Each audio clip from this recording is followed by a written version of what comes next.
And we're live. Another Lucius live here, and I got my regular co-host partner here, FresherLuke, with me. How you doing, Fresher? I'm great. How are you, Lucius? Not quite, not on the same level as you, man. No, I'm But I love ecstatic. it. It's amazing. Great times are ahead.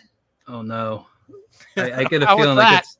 I get the feeling it's like a Robin Williams thing. I always Oh, is thought it? he was Oh, too over the top, I end up and dead in my bed later on I tonight. hope not, man. I hope not. But yeah, I always had suspicions about that. I was like, this guy doesn't have an off button. It's strange.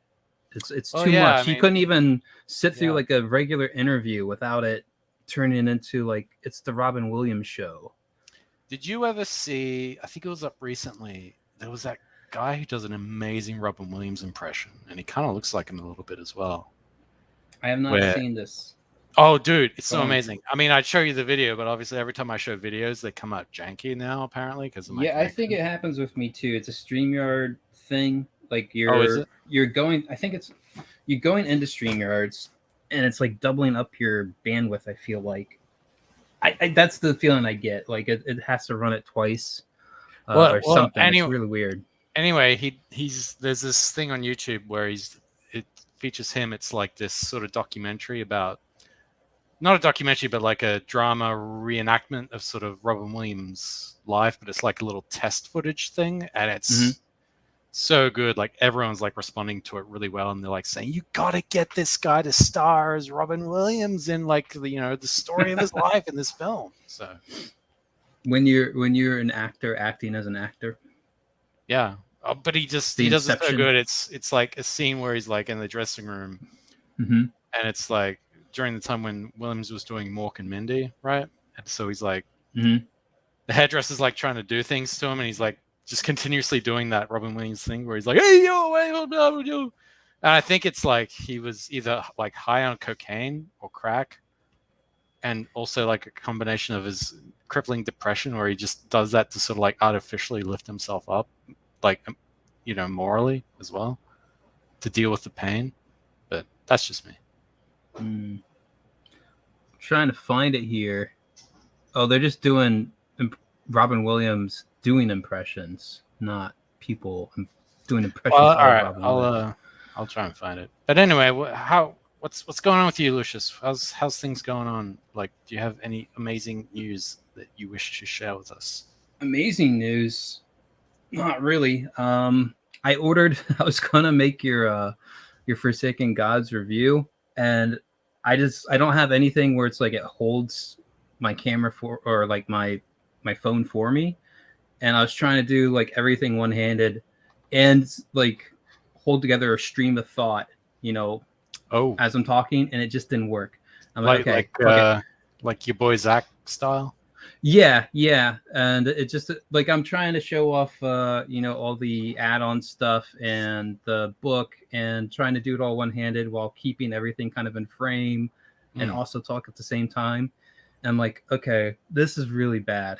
This is really bad. It takes a few takes, I guess. I mean, if you haven't done it a lot before. I typed up a script, which I hate doing scripted stuff. It just seems like it's like dead on arrival, but I typed up a script, which should help me kind of keep a flow. And I think I'm going to record the audio on one and then do kind of like listen to myself as I do it and record it, going through the stuff on the other.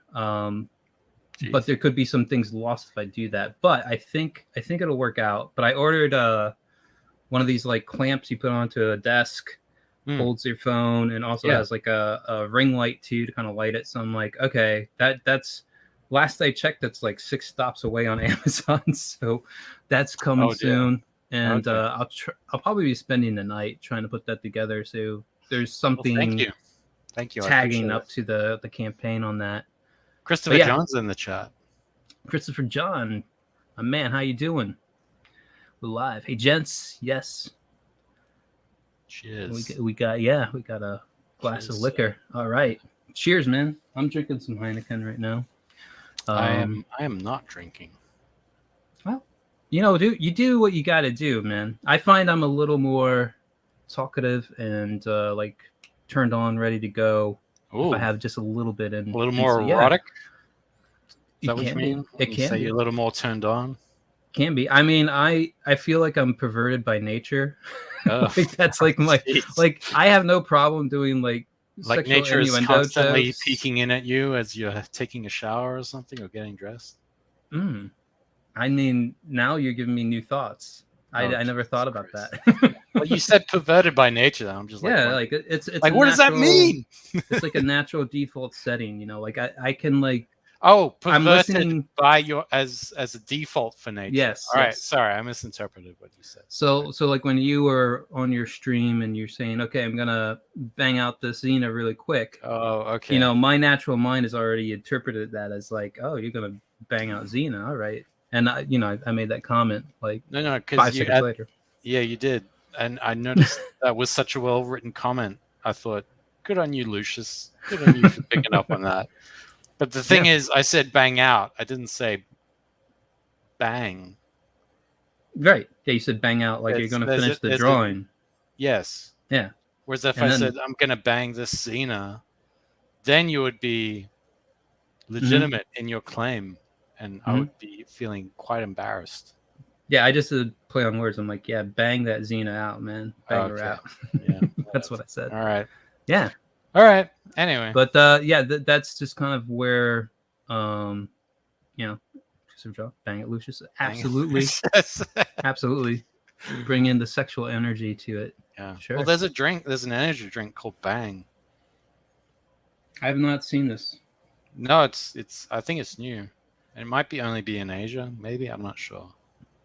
Well, there's I've seen a number of these. I wish YouTube wasn't so shitty because I would bring up these clips and you could just see it for yourself and enjoy it yourself. But it was like Gordon Ramsay, one of his UK shows, and he had on Ricky Gervais, and they're going through just like the most obnoxiously titled things. Like it's like usually it's like you go to like an Asian market or something like that. There was some liquor that was called Spunk. And it was like it was a dark liquor too, so it's like, hey, you want some spunk? And well, spunk didn't used to mean what it means now. Right. What else is there? There was like instead of like chicken flavored, they call it cock flavored something or the other. That's a classic. And there's something else that was in there. There's cock soup. Yeah. There's all sorts of like yeah. So he just had like several of these, and he just went through them all one by one. So I forget where we were talking about at first that tied into that. I don't know. Well, I mean, that's how the conversation closed. Yes. Well, so, I mean, the private chat has that Robin Williams thing linked there if you want to check it out. Okay, I'll pull it up and see if it's potentially hazardous or not. I'll wait until I close some of these other tabs. Yes. Open up new ones. Yes. Ricky Gervais is classically based. Yeah, I liked his was it Golden Globes or Oscar? Like when he hosted it, he just kind of took the piss out of like the actual event, which is very welcome, a bunch of overpaid actors patting each other on the back. Well, I mean that's Hollywood in general. Just everyone's just in a circle being jerks, if you get what I mean. And not only that, but they've even like gone in on this woke stuff. So it's like there's a new category added to the scoring where it's like, do they promote diversity enough? And I'm like, well, what kind of bullshit is this? I don't have any problem watching an all black cast movie if it's done well, as opposed to an all white cast movie if it's done well. Like I don't fucking care. Like just make a good movie. Make it make sense. Yeah. But yeah, they have their shit all warped out of whack, man. Like it's crazy. Yeah, well, but I don't care anymore. So yeah, well, I mean that's the byproduct, isn't it? I hope it all crashes and burns. I hope they all. Yes, that's actually the. I hope the they all I'm implode into this giant crater and just they become irrelevant. I feel like that's everything. I was looking through. I had like kind of insomnia this morning, and I was looking through Twitter, and it was. I feel like several times I've already felt like my nation is lost. My nation is gonna just end up in ashes. And I felt like I was looking through comments, tweets, everything, and I'm like, God, this is like I'm watching it also get revived, only to get like put under again. Like just like apparently John Wayne Gacy would do this with his victims. He would drown them and resuscitate them, and drown them and resuscitate them. Yeah. And I'm just like, it feels like that. You get like the spark of hope. Like it's like right now. And then it gets dashed again. The freedom fighters in Canada are these truckers. And then it's like they do their thing. You're like, oh wow, you know, they're showing up in numbers. People are showing up on the sides of the roads. You get some signs of hope. You know, Britain reverses its whole mandate situation. Yeah. And you're like, okay, maybe this is the turn of the tide. And then you see Justin Trudeau like call them like terrorists. They're not actual Canadians or something like that. I'm like, and then you see other people just pile on top of that or repeat it, and you're just like, Jesus Christ. And there's something I would talk about, but it is literally like, we might as well be drinking hemlock if I bring it up.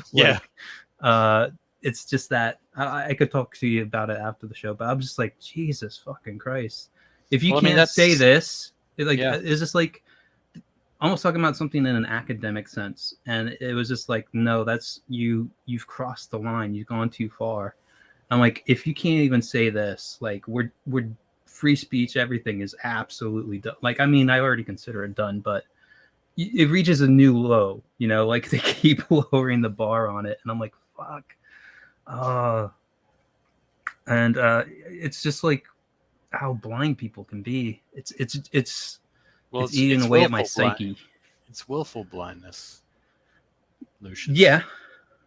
You know what I mean? Like, and you know, that's how it starts. I mean, I've experienced that a lot myself as well. Speaking of blindness, I mean, this was kind of my take on this whole situation of this. This is kind of my thumbnail when I made it. This is kind of what I had in mind, was this whole story. Well, he's got the market cornered. So I can understand. Like, he doesn't want any new dwarves. Like Game of Thrones ended. Maybe he's been spending too much of his Game of Thrones money, and you know, it's kind of like the roles dried up. Yeah. And he's pulling like a Colin Kaepernick here. Like, I can't believe they're going to do this again. It's like, you know, there's not a whole lot of jobs waiting for somebody with shortened proportions out there. Well, I always felt like Peter Dinklage was the exception, because he's such a good actor. It's like you didn't really care that he was of smaller stature. Right. You know what I mean? Right. Like, but you could entertainment, pretty much cast him in anything and it would still work because he's so good at it. Entertainment's like one of the avenues that they do have, because it's just like, you know, you get your occasional Lollipop Guild or Munchkin Land or whatever. Oh my God. You know, and here it is, 7 people could get a gig here. And honestly, I never saw it as like diminutive of.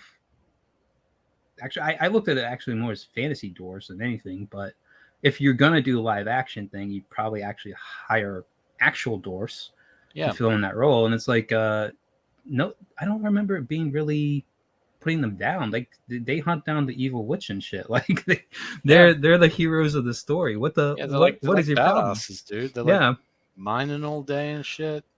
And then you know, it's weird. And at the same time, it's like, okay, what do you want it to be? Snow White and the 7 dudes? Like, just like regular average people? That sounds like a porno. It does, right? Brassers. Snow White and the 7 cocks. It's like, what are you looking for, man? Just like I'm in the DC area, and the Washington team is now the Washington football team from the Washington Redskins. Oh, yeah. And it was like one of these things where, like, even in the Native American community, like when they did polls on it, it was like 70% wanted them to keep it there. Like they didn't care enough. Like it wasn't really the hot button issue for them, but these advocacy groups kept pushing it, and then politicians picked up on it.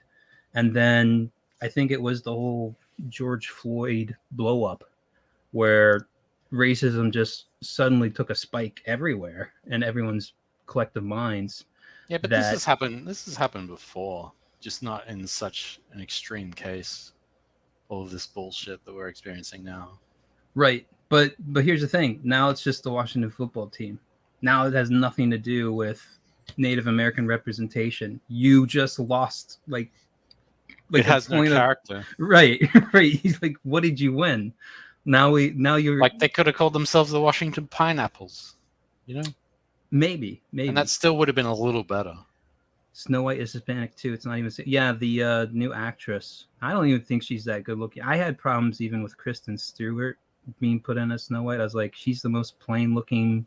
Well, she can't even act. She's just that too. Right? But I mean, I was just like, she's just eye candy. The whole thing is she's supposed to be the fairest of all, and I'm like, I remember like in Twilight, like this immortal person who has a chance, with any girl is locked on this girl. Like he can't escape the thought of her, and I'm just like, her, that girl. Like, dude. Well, I mean, look, she is kind of. You got forever. Look, we got to admit, she is kind of hot looking, though, right? I'd say she's attractive. I just wouldn't say she's like she's not Megan Fox hot. She's not. No, I mean, she's not like seductive hot. She's like girl next door hot. Yeah, skin as white as snow. Yeah, you'd think they could stick to that much. She's literally called Snow White. Yeah. I don't know. I've given up on Disney. What they should have done was made Coal Black instead. Remember that one? Was that an actual thing? I think that was something Robert Crumb did. It was called Coal Black and the Seven Dwarves or something. Oh, God. Yeah. Yeah, I won't get too far in that. Yeah, let's not do that. But yeah, I've given up on Disney everything at this point. Good. I can't believe people still hang on. Like I keep seeing, Boba Fett, the new Boba Fett episode, even though it doesn't feature Boba Fett at all, it's the best one. I'm like, so 1 out of 5. Is that the ratio of acceptable TV? That's such a great score. Like 1 out of 5 so many episodes. Kids have passed tests getting 1 out of 5, I'm sure. And I've been over it since they did the new kind of Marvel stuff, and I'm like, God, man, even with the best they got, it's still so bad. It's so bad. There's a lot of the new characters I don't even care about, but like even the ones that they had a chance, like the Falcon Winter Soldier thing, I'm like, that was just so mind-numbingly bad. This is just a fun one. I retweeted this. Some guy made like a Johnny Lawrence parody account on Twitter, and if you remember from the original Karate Kid, like they chase him down, and he gets pushed up against a fence, but they just put the Brazzers logo in the corner here. I feel like like you could just take any photo and put the Brazzers logo, and it just changes the context. Yes, absolutely, it does. But it's just like one of those ones where they stay in character the whole time, so I really dig that. And there's this guy Panda Man on Twitter who kind of messaged me, and he did so far went into Hero Forge, and he made like I've just been doing Dick Ryder stuff, and he does pixel art, and he had mentioned that he might do something for that. I was like, dude, if you can, that'd be great, but I can't pay you. So you'd be doing it out of your love. How does Hero Forge work? I have no idea. I've never been in on this, but I just thought it was cool. Is it like a thing where you make a figure and it prints it out in 3D or something? Maybe. It might just be a 3D app where it basically works like a tabletop game, and you can customize your own. You could probably print them out. I think that's as 3D printing gets more and more ubiquitous, like something. I went to the dentist, and they have like this new 3D scan thing, like to do your teeth, and essentially they get your whole skull. And I was like, dude, how cool would it be? Hero Forge custom miniatures. Yeah, like get it sent to you. How cool would it be to get like your own skull, like dude, you can printed and sent to you? That'd be sweet. You can get Oh my god, this is a berserk. Did you just have a epiphany there? No, I mean, I've this is cool. LaRusso piece sitting down. Yeah, he has all these like put downs of LaRusso, the Karate Kid, when he tweets that guy. It's stuff like that. LaRusso P sitting down. There was one where it's like LaRusso uses Miracle Whip. Like it's just like these little like pylons that he does. Interesting. And this if Narwhal had made it today, I would have asked him how true this is too. He's busy. I get it. He's seeing family. No big deal. Yeah. I appreciate anyone who can make it, but not everyone can make it all the time. I was gonna ask him how true this is. I can ask you how true this is. Do what you love, and you'll work super hard all the time with no separation or any boundaries, and also take everything extremely personally. That's kind of true, yeah. Yeah. But is it play on the old saying of never work a day in your life? It's like, yeah, right. Yeah. Devote your whole life to it and get wrecked if it doesn't work out. I mean, I guess it's like online dating. It depends on how you approach it, you know? I guess so. If you go in, casually, like with no expectations, you'll be fine. But if you go in thinking, I'm going to find the one, then you're going to always be frustrated and disappointed. I feel like that's in general too. Like, yeah, I mean, sure, but that's the same thing. You know what I mean? So. Yeah, that's the that's always, I think, the main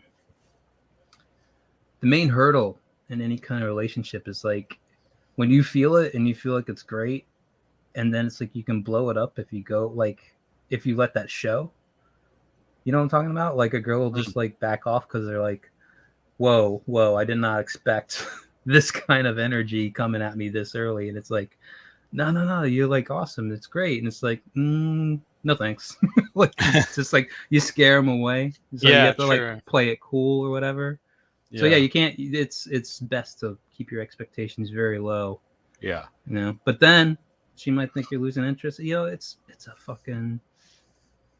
Well, the minefield. The minefield. Keeping your interest low is kind of like, it's almost like protecting yourself as well. Yeah. You know what I mean? Yeah. Got to be on defense and the offense. No, just maybe, probably. Oh yeah, this was the greatest self-own of all time. Yeah. Have you heard Neil Young?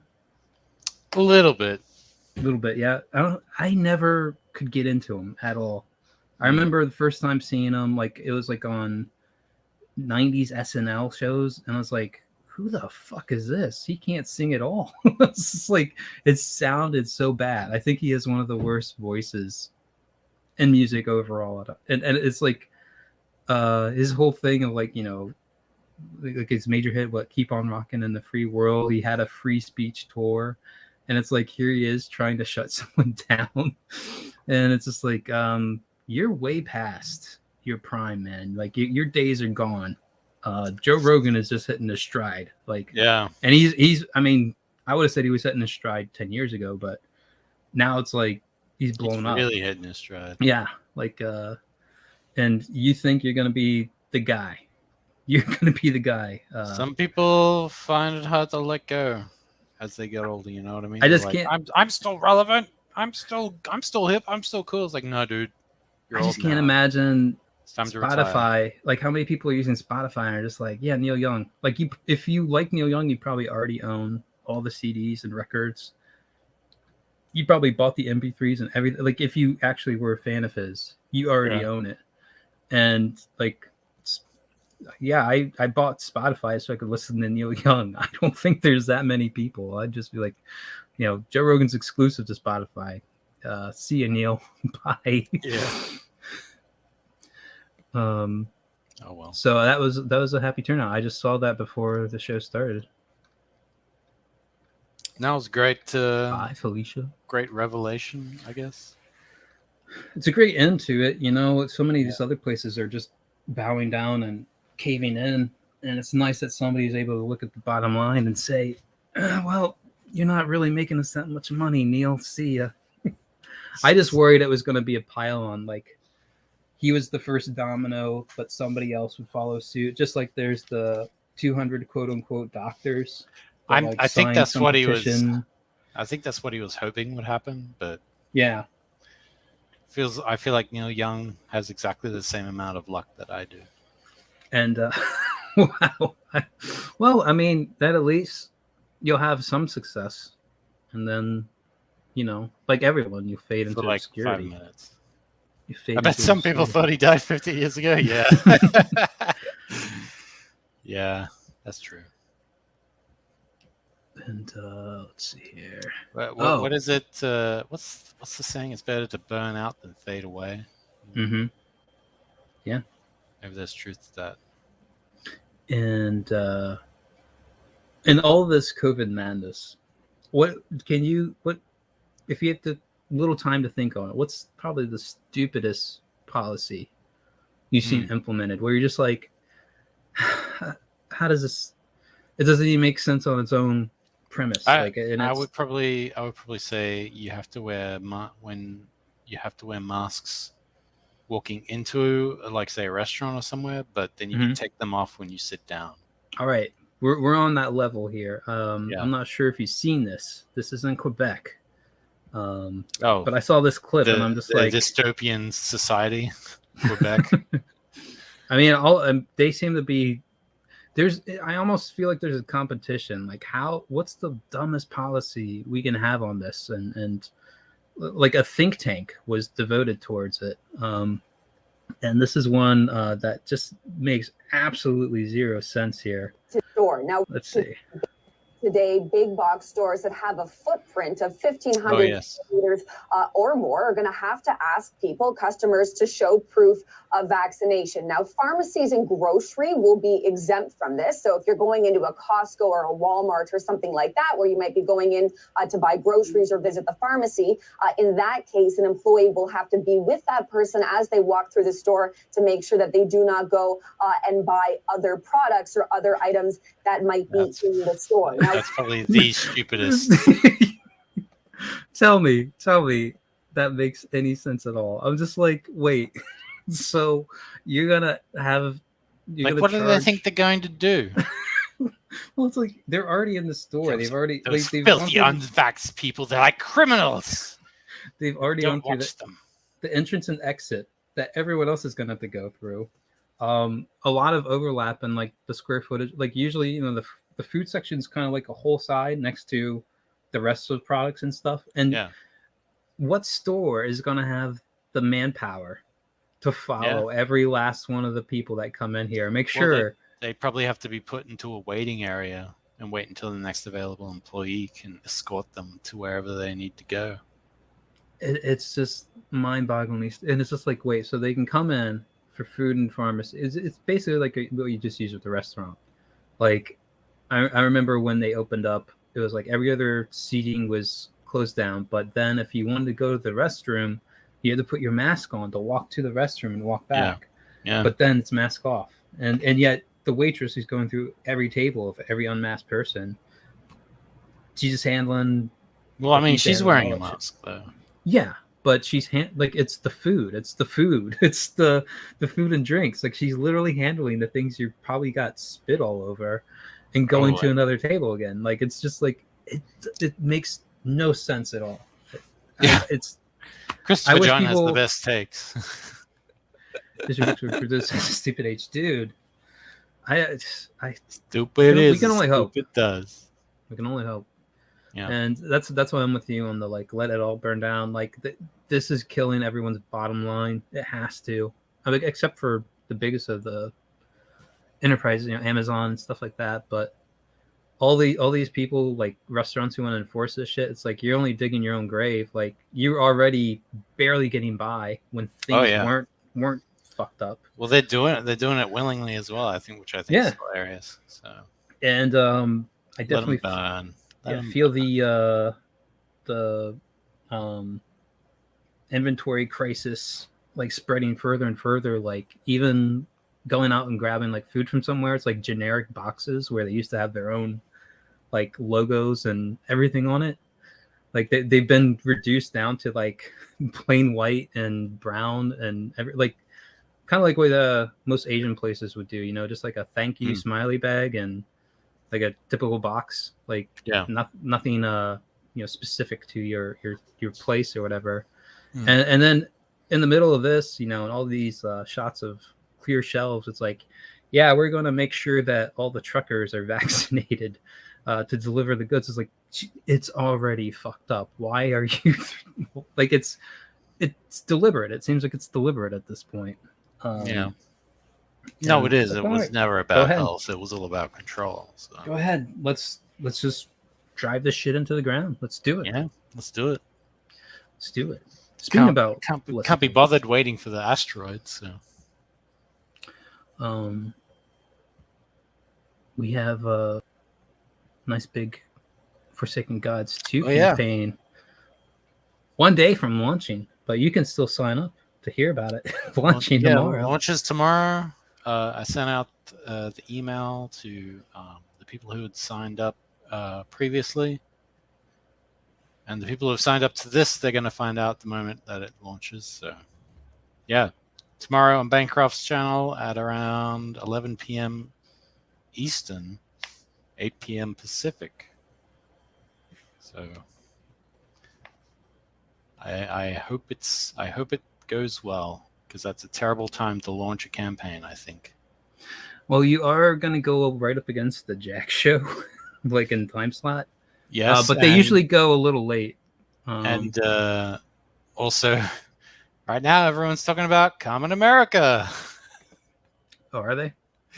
Yeah, because that launched today, and they're already at like 62,000 after a couple hours. So I'm just like, great, that's all that money that I potentially could have taken, but whatever. I'm happy for them. Good for them. I shouldn't complain. As something you can ride on the fumes of, like you can coast behind, kind of thing. Yeah, I guess so. I guess I just feel left out. Maybe it's the pre-launch blues or something that I was talking about. I just, you know what I mean? But I shouldn't be that. I should be more positive. I should try to be more positive. Yes. I want the energy of this next clip we're gonna watch here. I want this kind of energy when you go into it, man. Hey, oh shit. Boy, FresherLuke here once again. Just wanted to drop this video to give you all a heads up. Just thought I'd, let you all know tomorrow I will be launching the crowdfund to do full screen. Crowdfund. Sure. Yes, it's shocking. I know, but it's true. Tomorrow, crowdfunding as we know it will be forever changed. These clips, dude, kill me. For the last 2 years. It's like 1998.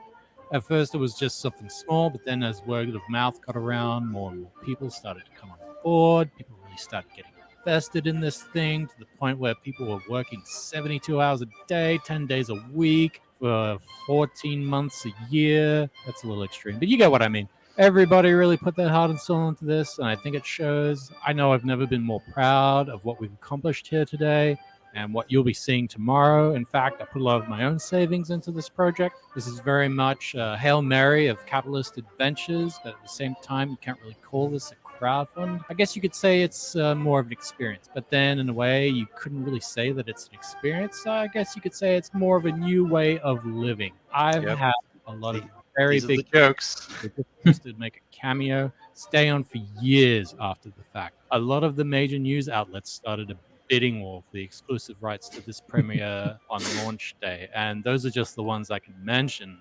There's a lot of investor groups that wanted to get in on this, a lot of angel investors, a lot of big tech giants that would just saw this project and they heard about it on the grapevine and they just wanted in on this, and I had to tell them no, I want creative control. I just wanted to keep this pure for everybody. Anyway, I don't want to... True story. I'll just say that this thing is the Ben-Hur of modern era. It's going to make John Malin look like John Phelan, okay? It's going to make The Matrix look like The Gaytrix. It's going to make The Passion of the Christ look like a snuff film. Oh, wait. This is something you're not going to want to miss. As I said, I don't want to hype this up, but everybody's going to be there. DaBaby, Little Yachty, 6ix9ine, Soulja Boy, Megan Thee Stallion, Will.i.am, Taylor Swift, Beyonce, Timothy Lynn. We tried to get Kanye, but he was too busy with his divorce or something, I guess. Do you know how many times I sat with people and said, hey, I want to make a store? And they said, how could you make a store? Blah, blah, blah. It's in my code. As I said, not a big deal, but everybody's going to be there, and I hope to see you there too. Share this video around. The campaign will be premiering on Bancroft's channel at this time. Link is in the description below. Feel free to share it with your friends. Let everybody know. Thanks for your time. And of course, stay fresh. That's it. There it is. You guys are very nice. Christopher Jones, very nice, saying this is hilarious. I appreciate it. It is. It is good. It's great. I mean, that's a lot of, like, you guys, that was a ton of editing. 22 views, Lucius. all that editing, all that time. Well, wrote here's that part of your script problem right then, here. It's unlisted. Well, I posted it on Twitter and, well, whatever. List it up, bud. List it up. No, I'm not Watch the listing view that count go. shit. It's pointless now. It's like it's nearly tomorrow already. You're so fatalistic, man. Well, I mean, it was just a one-off thing. It's like once tomorrow rolls around, but whatever. But thank you I appreciate you playing that. Thank you. Yeah. I mean, I like watching. I hope you keep it there at least as far as like history of your channel. I gotta delete it off. No, man. Yep, it's gotta go. Where else am I gonna watch all these clips of people doing this like ridiculous running with heads and sheep and gray blobs? You can find it at the same place I found it, on YouTube. But it's all right here in one video. True. Yeah. True. Oh well. So yeah, tomorrow. Go check it out, Christopher John. How many people are viewing this right now? It's probably just 10, right? It says there's 2 eyes on us right now. Okay. But I don't know. Like it said 0 too, so I don't know if Christopher John's like skipping out or just the StreamYard counter is worthless or close to worthless. Inaccurate.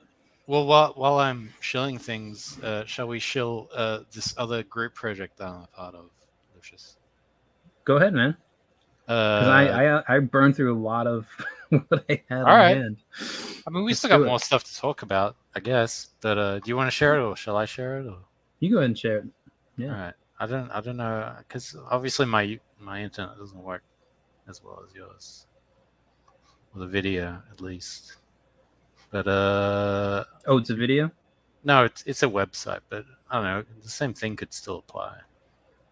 So we are, guys. Capsule Machine. So I think on previous streams I've been on with you, Lucius, we talked about NFTs and stuff like that, and they said a lot of things. Say what? They intrigue me.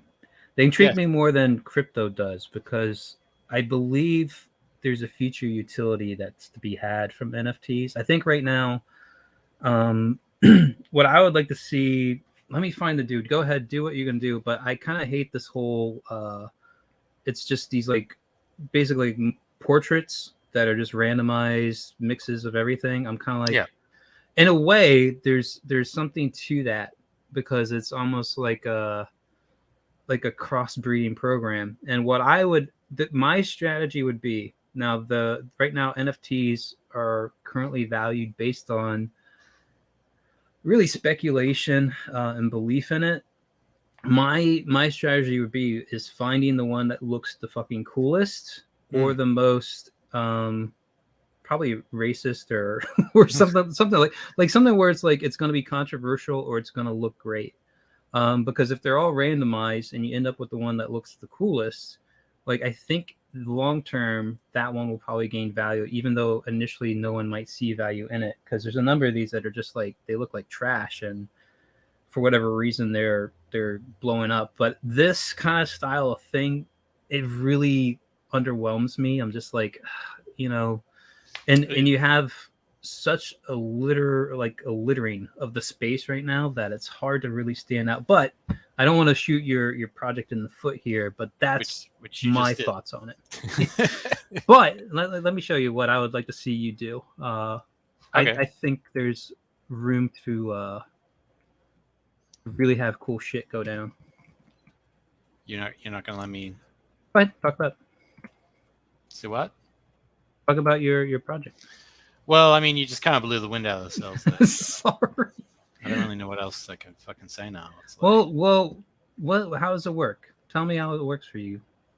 So people. Capsule machines, right? You know how they work. Not exactly. So explain that to me. So, I mean, at least when I was a kid, and this is true in Japan as well and other places, you get these little vending machines with little capsules. Oh, okay, right? yeah. And inside was like a random toy or something, and you put in a quarter, and out would come some random toy, and you'd open up the capsule and find out what it was. So it was like a surprise. You didn't know what you were going to get.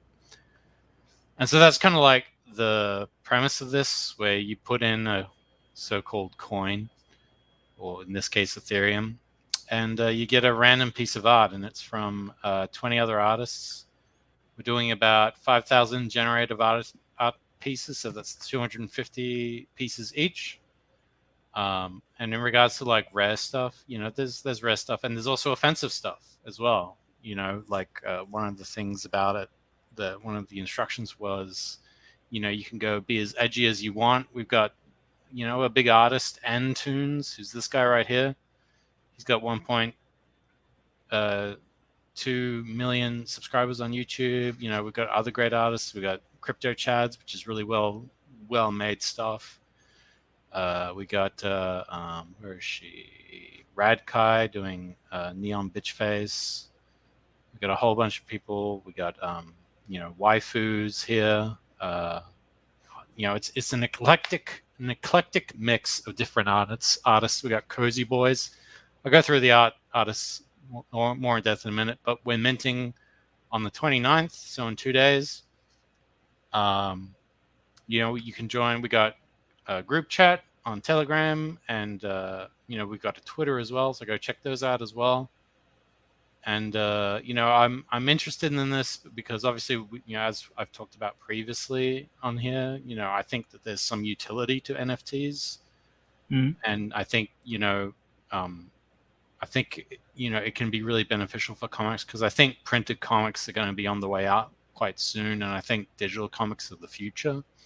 I think these NFT technology is sort of integral to that. And, I've already explained what my thoughts on that are. And you kind of made some good points as well, Lucius, about how, and I think, what's his name? Alejandro Mirabal, who does Long Harbor. He did a bunch of NFTs based on panels from his book Long Harbor. But if you bought one of those NFTs, it came with a digital copy of the book as well, which I thought was really interesting.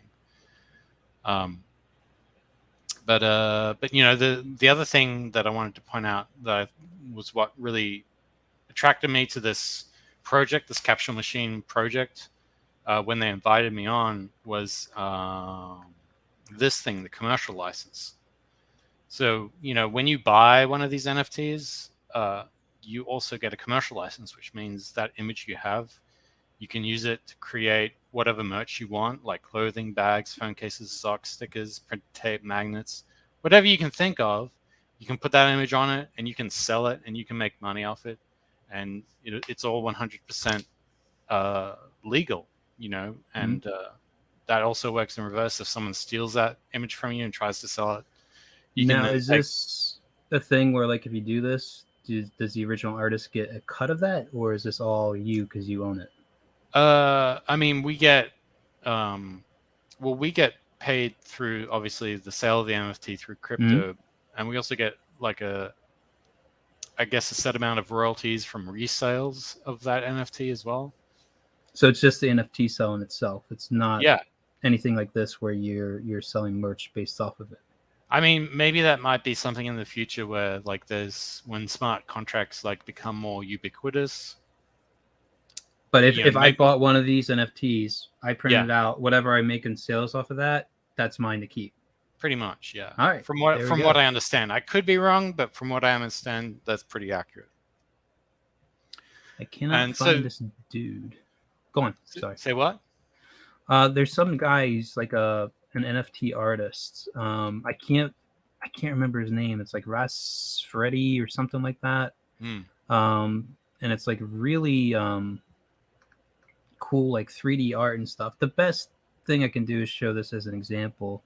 Well, you go through your thing first, and then I'll show it afterwards. Well, yeah, we got Antunes here, very famous animator on YouTube.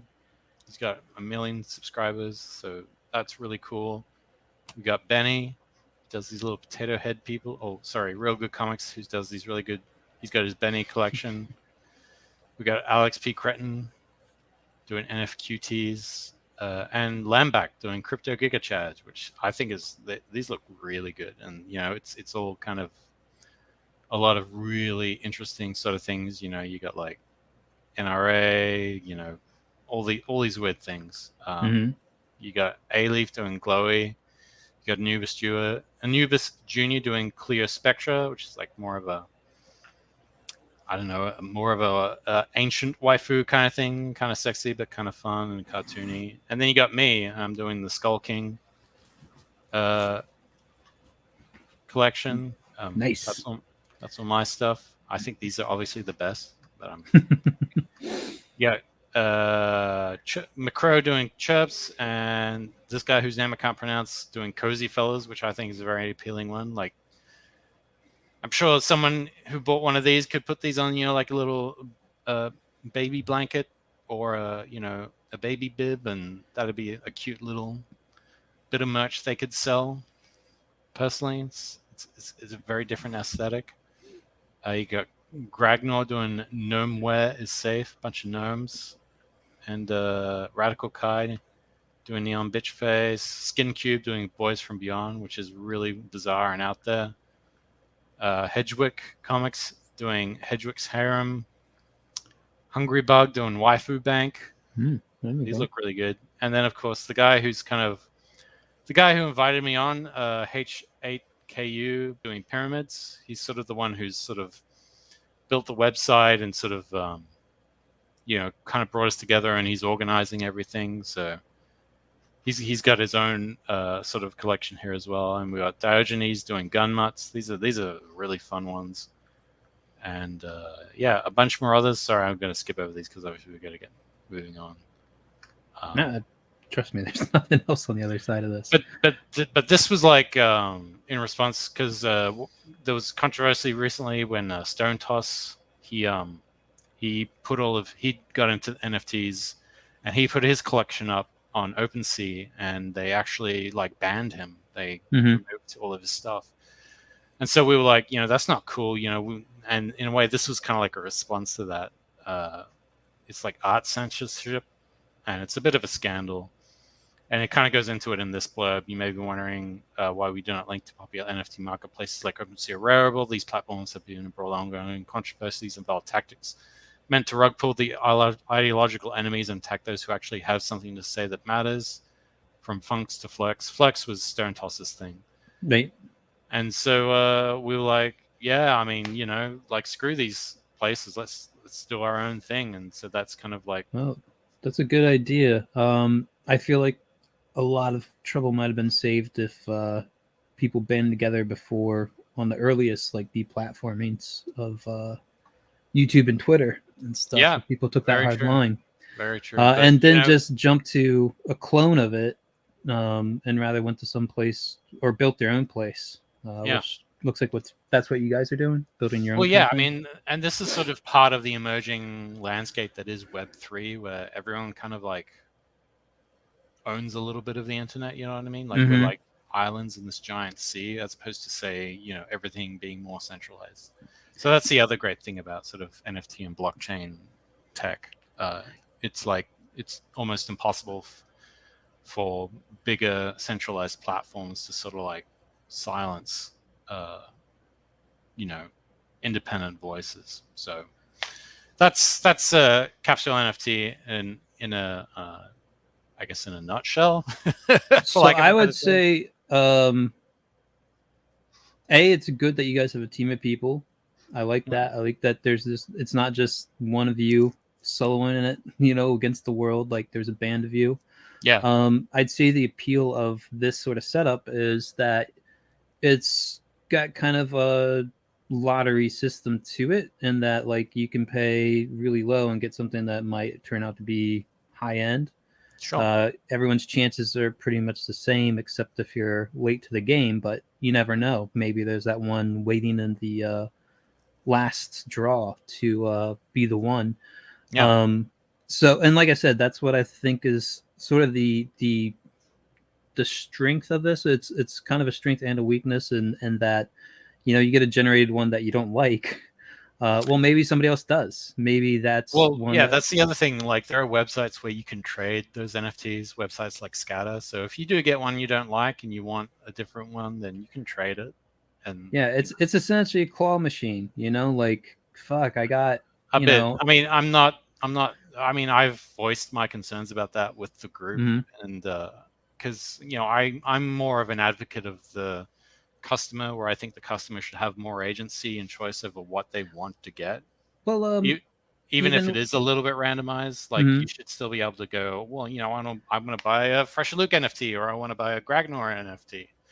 I'm not sure of the whole thing behind it, but I know, I mean, Japan is huge on this sort of thing.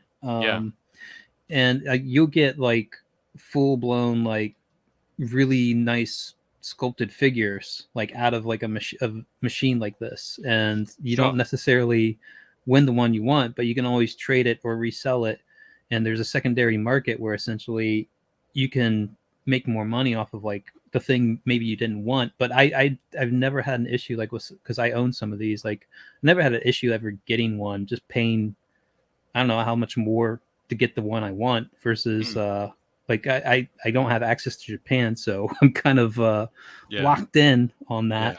Yeah.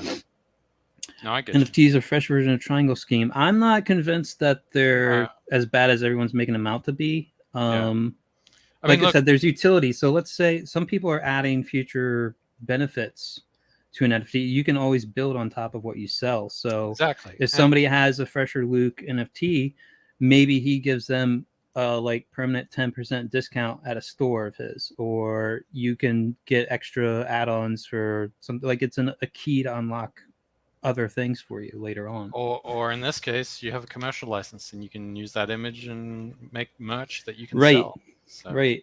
And that's where like the cool image can be that, again, for me, that would be kind of my strategy, is like, what looks cool, what do I like?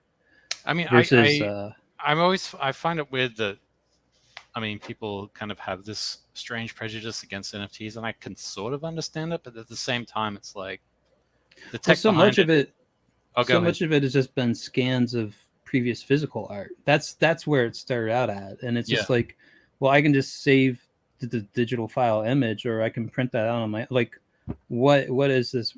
What am I really buying here? And it's like a lot of people said, it's just a receipt.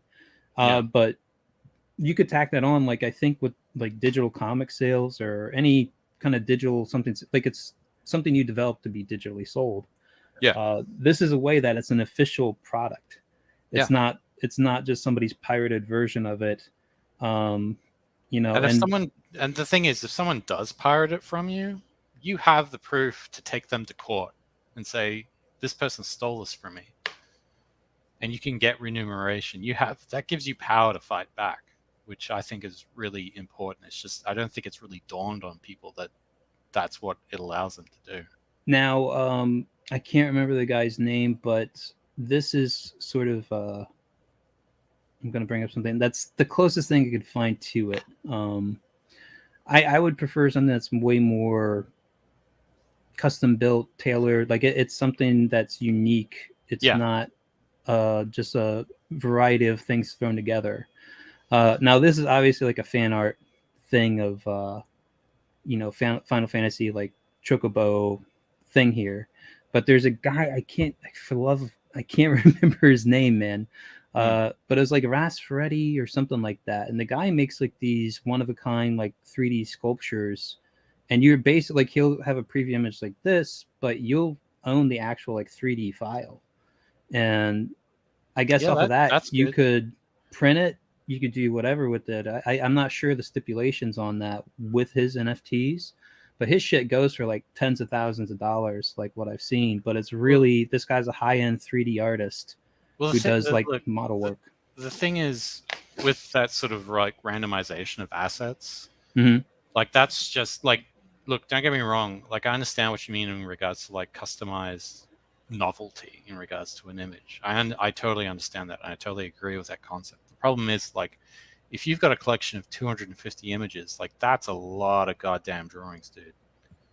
And like, if you can sort of like, not shortcut it, but like work smarter rather than harder in regards to making something more unique, then you know that's kind of, you're kind of doing yourself a bit more of a less of a disservice that way. You know, I guess it's a bit of a trade-off, but I mean, look, I understand it, and I'm not saying you can't do it. I mean, that would be quite the feat to do 250 or one. Well, I mean, most of the big ones go for like, they have like 1,000 or 2,000 pieces in their collection. Like that's crazy, right? So I don't know. I mean, like, I guess maybe like this is my first time doing it, so I'm still kind of like trying to figure it out and figure out like what works best, and you know, it's trying to find that sweet spot, because I would also like to make animated NFTs somehow and sort of make them unique as well, because I think this is the beginning of a new future for us as, you know, digital technology becomes more advanced and AI starts to ramp up as well. So I don't know, that's just my Mr. Yonafui's here, but that's just my 2 cents on it. All right, I sent you a link, George, if you still want on. It's in your Twitter DMs, so feel free to come in here, add to the convo. Chris Ore. Hey, Chris. We just got done talking about NFTs, dude. Chris doesn't like NFTs. Oh, we're gonna keep going. Like I said, I'm looking towards what utility people bring out of it, where it's not just a fucking image that you quote unquote own. Like there's more to it than just that. Here we go, George. Welcome, George. Greetings. How you doing? So what do you want to bring up? Okay, first of all, I have to follow on my promise in the chat. I'm going to tell a joke first, right. so I can get that out of the way. Okay. What was the sci-fi remake of A Streetcar Named Desire? I don't know. What was the sci-fi remake of Streetcar Named Desire? Interstellar. That's pretty good. All right. The thing about NFTs, I discovered actually early, because I actually jumped into the NFTs myself, but as a test, not as something to make money off of. And I'm gonna paste 3 links in the private chat, which will take you to 3 NFTs that I've made. Okay. And when you share them with your audience, then I can speak to the things that I discovered regarding the NFTs, and Sure. It actually kind of blew my mind. All right. Well, go ahead, Lucius. Pulling it up. One sec. Boom. Okay, where you're looking at is Flaming Head Mummy, and I have it for 300 Ethereum, which I can't see clearly what it translates to in US dollars. That's 750,000 is what it says. Yeah, okay. So that's a lot of money. So about 3 to 6 months ago, that was at 1.2 million. Okay. Mm-hmm. All right. Now click. Click on Show the next other one. ones. Yeah. All right. Hold on a sec.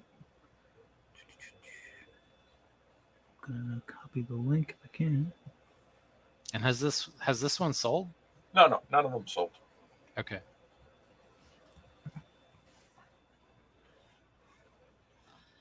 All right. Smoking Girl. Mm-hmm. 600 Ethereum. Yep. So that's 1.5 million. Many months ago it was around 2.4. Okay. Mm-hmm. All right. Yeah, the crypto's been in a tumble lately. Yes, absolutely. Yeah. And Red Angel. 2.2 million on that one. Yeah. 900. Yeah. So this topped out at, I think it was 4.8 million. Mm-hmm. Okay. So what's going on? I don't know. You No, tell no, us no, no, no, what- no. This is my presentation Okay. to you and your audience. Okay. What I discovered is that there's money to be made in gassing these items. Sure.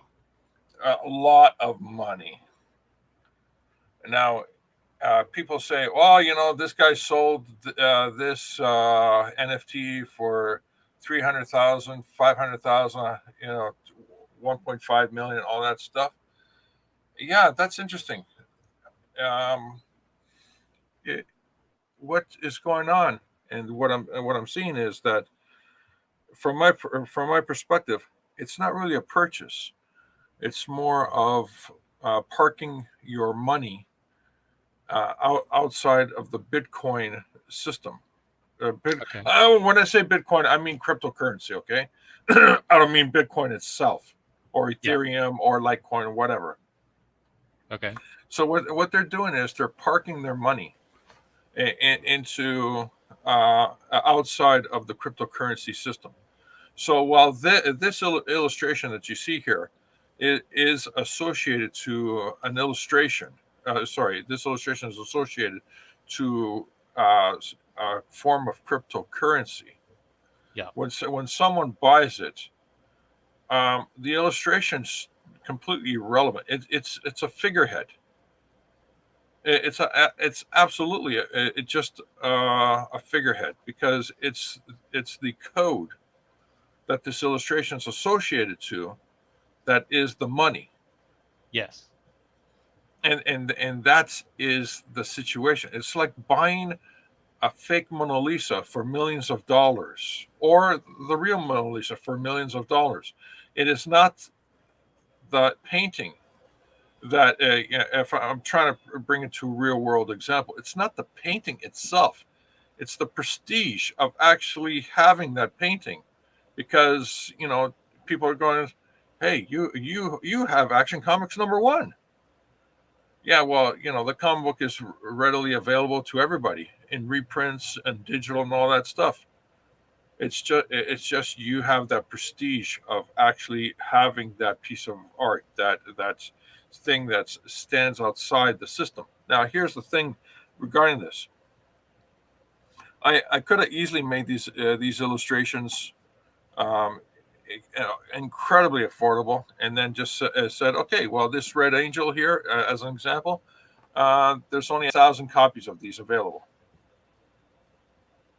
and people would buy at what, maybe I forget about the crypto numbers. What, $1 a piece, $5 a piece, $10, you know, whatever it transforms to cryptocurrency. Well, I mean, typically you'd want to price them higher than the gas price it takes to process the. Exactly, and Yes. that's the thing, right? You look at this and you're going like, wait a minute. These people who are putting out several thousand pieces of illustrations that are practically the same thing, except maybe a color variation, or maybe one of them has a mustache, the other one has a beard, the other one has a hat on his head, but it's the same freaking illustration. It's the same pose. Mhm. What is that? And then I started thinking about this in the real world context. It's a form of money being represented. Example: if somebody has a red again, I'm just going back to what's on the screen. It could be anything again. You have a red angel, and there's like 20 of these. So you can basically, and I sell these 20 pieces for, say, $20 a piece. Okay. All right. So 20 times 20 is what, $400? I think it is, something like that. Something like that, yeah. Yeah. Okay. Okay. So these 20 red angels are sold at $20 a piece. So what I'm basically doing is I'm creating a brand new currency. So this red angel represents $20. Okay, so instead of looking at this as a picture of a $20 coin, that I just sold you for $20, you're looking at a picture of a red angel. Do you Okay, see, you see where I'm going? I really don't. You're really having a hard. I'm having a hard time understanding the point you're trying to make here. Okay.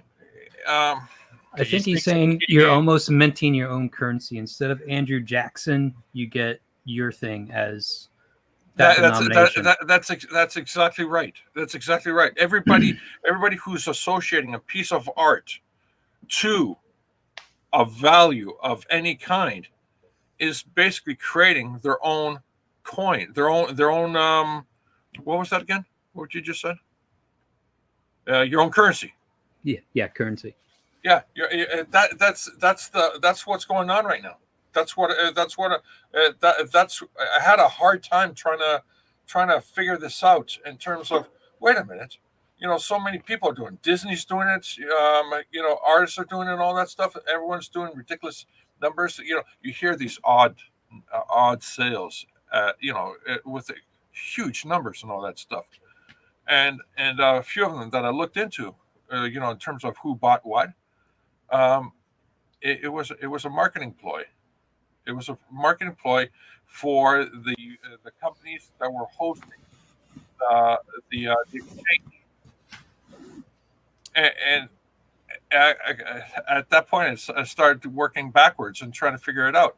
And that's when I came to the realization: every piece of art that's out there in cryptocurrency and that's associated to a value is basically creating their own currency. Instead of a Washington or a Lincoln or Andrew Jackson on the face of the bill, it's a piece of art. Okay. And well, what happens in the real world when you have a whole bunch of money it floods the market? Well, I mean, obviously, we know what happens. Yeah. The problem with that argument is, you are trying to compare the real world to the meta world. Like, this is sort of the start of a different kind of dimension. I mean, VR is starting to take off, and that's where this whole new virtual marketplace is going to be. Oh, no, I completely understand. But yeah, there's a limit to this system. I mean, there's a limit to every system. No, of course, but the limit in this system. Oh, okay. Here, let me add this before we continue. Everybody says, "Oh, this is brand new. This is brand new." It's like, no, it's not brand new. The credit card system is already a digital currency in itself. Sure. Yeah. I mean, you can have a credit card. Your employer or whoever, sends you money by PayPal or email transfer, whatever, to your bank account, and then you use your bank card. Accounts just send a couple of numbers that are written on a screen. I understand that. Yeah, and then you use that credit card to go purchase something, or use a PayPal to purchase something. You never see a physical presence or representation of the dollar value that you own. Yeah, you never do. So that's digital currency already. Okay. This currency here, while it is seemingly amazing, and it sits on a ledger that it's publicly available, that people can see, and where how and where the money flow to and from and all that stuff. The problem that I see that is already starting to become more reality for a lot of people is that there's a chokehold on the places where you can convert cryptocurrency to fiat currency. Sure. And that chokehold is there's no way to prevent there's no way to circumvent that chokehold. Sure. How? I'm really curious. You have you're talking about two different systems right now, George. Yeah. I mean, which I understand. So the one that you're talking about, the real world one with fiat and stuff like that, I understand it. That's the current system we live in, and that's the one we use to buy things in society, right? Well, yeah, and that system is based on the backbone of the petrodollar. Yes, right. So what You are trying to compare. I'm not saying that your reasoning isn't sound or anything, but or sort of like the points you're making, but and you're right. Sure, there is a bit of a chokehold here, with government monitoring of sort of like these outlets like Coinbase and stuff like that, who are now probably going to start. They're going to implement laws that are going to require them to report how much money is coming in and out in regards to conversions and stuff like that. But Right. I mean, what's to stop people from getting like a digital wallet on their phone and just paying directly for goods with crypto? No, that completely understandable.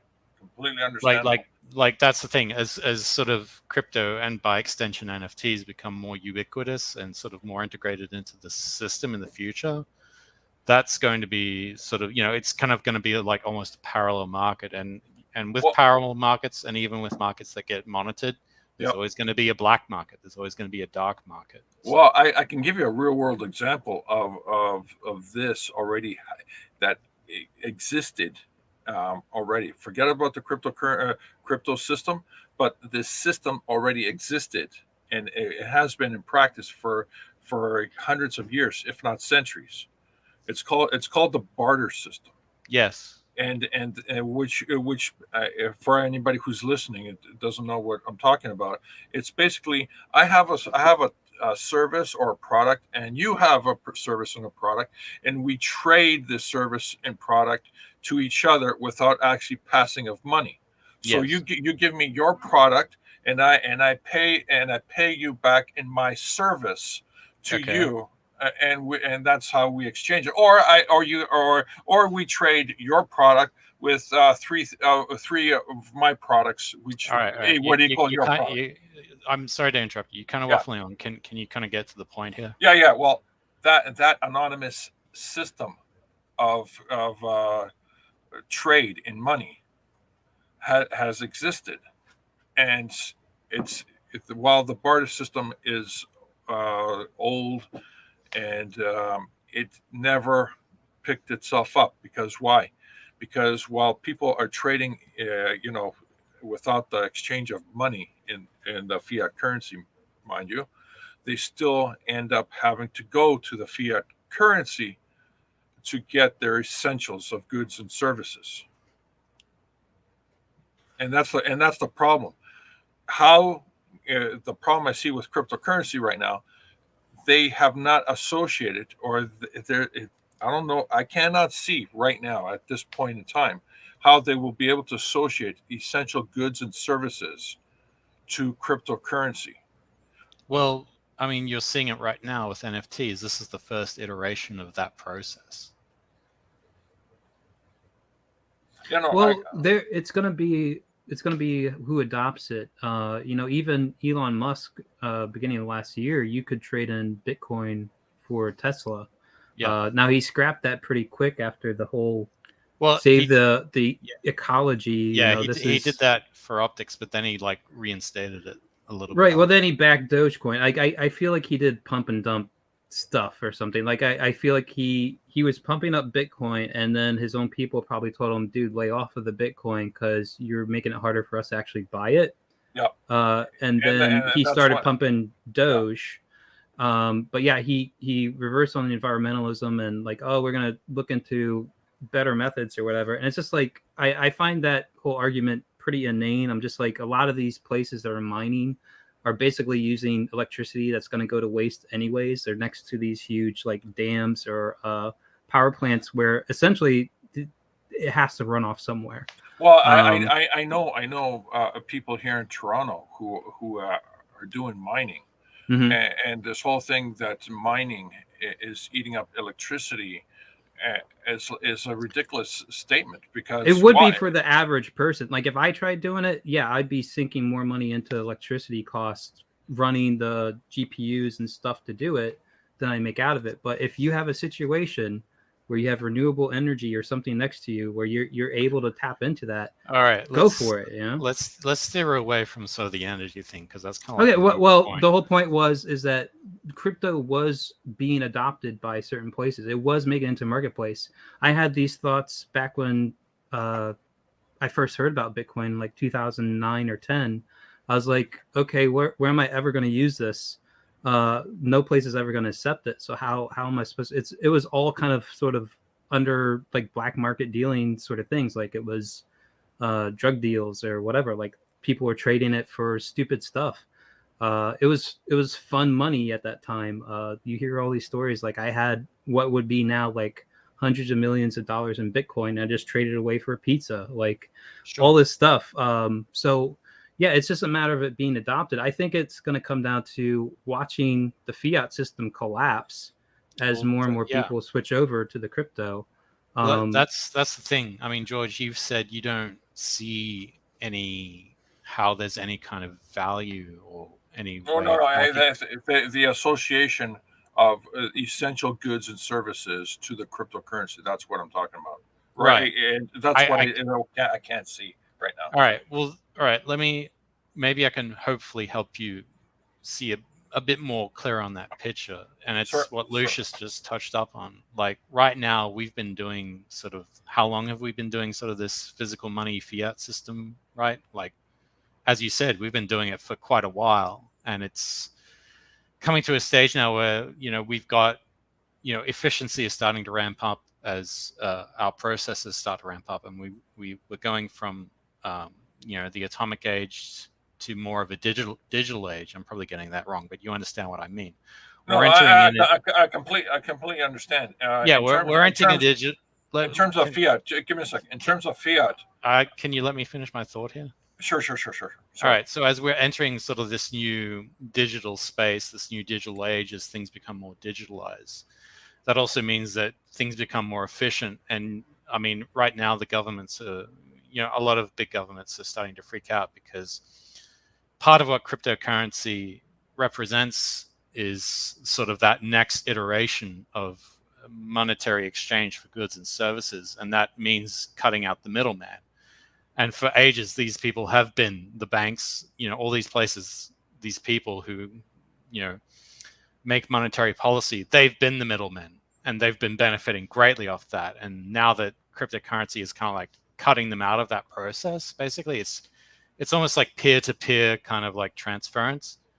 They're not really liking that. So okay, I completely understand what you're saying and where you're going in that thinking. Okay. It's not a rebuttal or I disagree with you. This is a different perspective. Our money became fiat the moment they removed it from the gold standard. So that dollar bill that I held before when I was on the gold standard means that I could have got a actual physical gold piece for it. All right. I'm aware of this. Okay, no, I'm just saying. So for the people who are listening, okay, for the benefit of that and the replay, which I think is going to be quite great. There were real world of value, like physical valuable things that backed up whatever it was that exactly token of exchange. Yes. Right. Okay. Well, here's the problem. I'm going to give you a hypothetical. For essential goods and services and how they associate or apply to cryptocurrency. Sure. Okay. I'm a store owner, and I just sold you a T-shirt, and you paid me through cryptocurrency. At the end of the year, I have to do my taxes, and I have to pay the cost of electricity. I have to pay the cost of the property. I have to pay this money, and so I have to convert the cryptocurrency to the fiat currency, so I can make these payments. Okay, just humor me just for a moment. Sure. So I have to pay the payments to the landlord for the rent of the office space. I have to pay to the hydro for the electricity, and so forth. Again, essential goods and services. Yes. The government's going to come to me and say, you have to pay your taxes. Yes. Okay. And how I would say to them, well, I didn't make any fiat money this year. I can't pay you. Well, how are you able to pay your electricity? How are you able to pay the rent on your office? How are you able to pay the insurance on the car or the insurance on your office itself? So these are all markers that tell the government or the tax guy that you are making money and you're not declaring it. Right. At that point, every effort to get rid of the middleman so you can make money has just gone out the door, because they will come back to you and do an audit and say, well, you made this much money in cryptocurrency and you had it converted to pay your essential goods and services, but you haven't converted it to pay your taxes. So whether you make your money by cryptocurrency or fiat money, you still end up in the same place. Yes and no. Okay, go ahead. Well, the way you just described it, it sounds like whoever is getting paid crypto and converting this to fiat is well, the whole point of cryptocurrency. I'm not very honest person, but that's beside the point. No. It's not being honest. There's nothing. No, I mean it is, because cryptocurrency is supposed to cut out the middleman. It's supposed to. Look, you misunderstand when I said it cuts out the middleman. Obviously, if you're part of a society and a government, and you obviously taxes are used to pay for services like roads and so forth that you just listed, right? Yes. So when I said cutting out the middleman and making it more efficient, one of the ways that you can go about doing that is creating up smart contracts where obviously if you get paid a certain amount of crypto for whatever it is, if you're running a business and you get paid and you've got to pay sales tax, right? Yep. Then that smart contract would obviously kick into play automatically and, set aside whatever amount of money has been agreed on through government policy, whatever the rate is, to set that aside so that when that exchange is made, it automatically gets put into a bank, whatever. I'm speaking in theoreticals because this system hasn't been set up yet. We're still in the transition phase. Right. As opposed to, say, having a IRS agent come and knock on your front door, and that IRS agent obviously has to get paid a wage. That makes him a middleman. Yes. But what I'm saying is that if you have those smart contracts, which are implemented, well, which are part of sort of like this new digital automated ecosystem, then, you don't have to pay anything for a smart contract. A smart contract doesn't take a wage. Your smart contract isn't going to come up to your front door and say, excuse us, you owe us this amount, because it's already tied to whatever your wallet is, or this is what I'm imagining it would eventually be. Right. And so that, that's how whatever it is that society will end up looking like is probably going to operate. That's what I mean when I say efficiency. Okay, great. Now, while that, okay, and then I'll flip this around. Oh my God.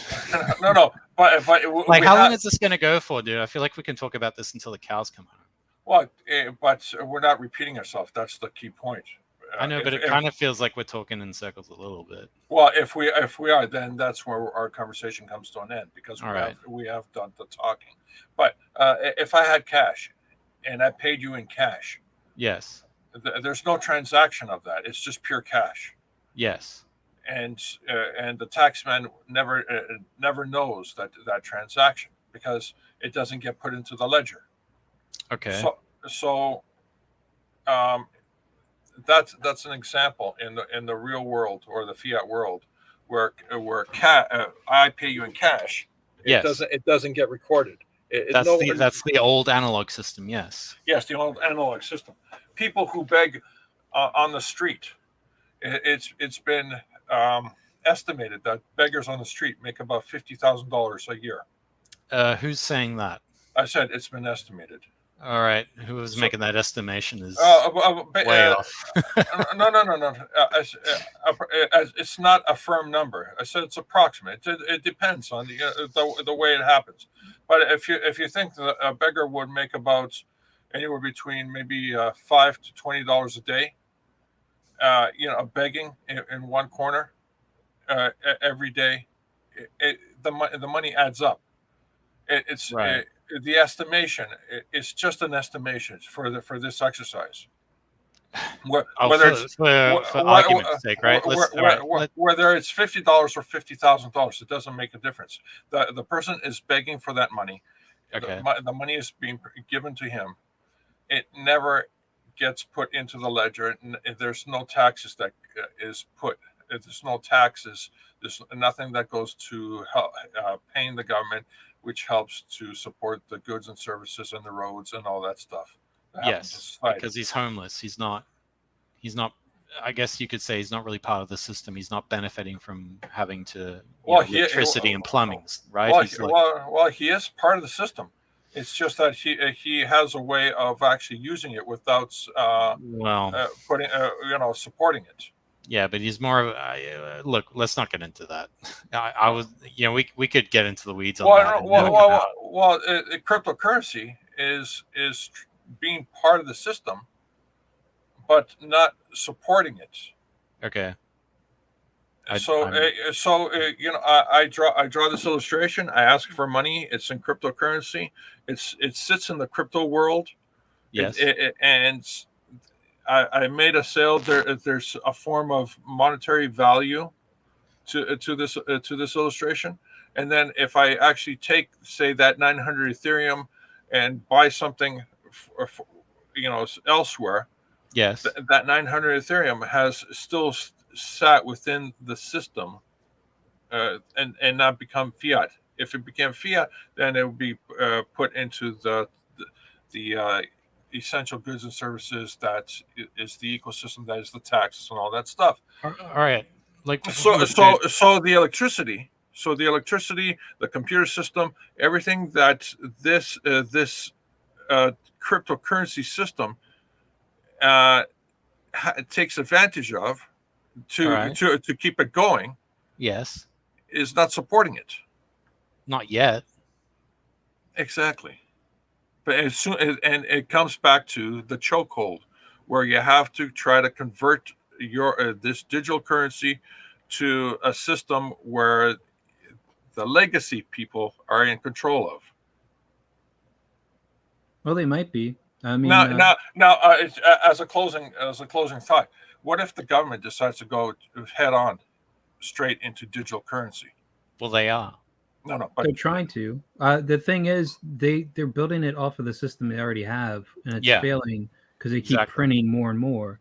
The value of Bitcoin is the fact that there's going to be a cap to it, and as it continues on, as people lose their keys, as people lose the thumb drives or hard drives they have it saved on, or forget their passwords, that means that everyone that didn't, it keeps going up and up. I think the cap, I've tried thinking this through, and I think the cap on Bitcoin will be if it only ends up in the hands of the rich.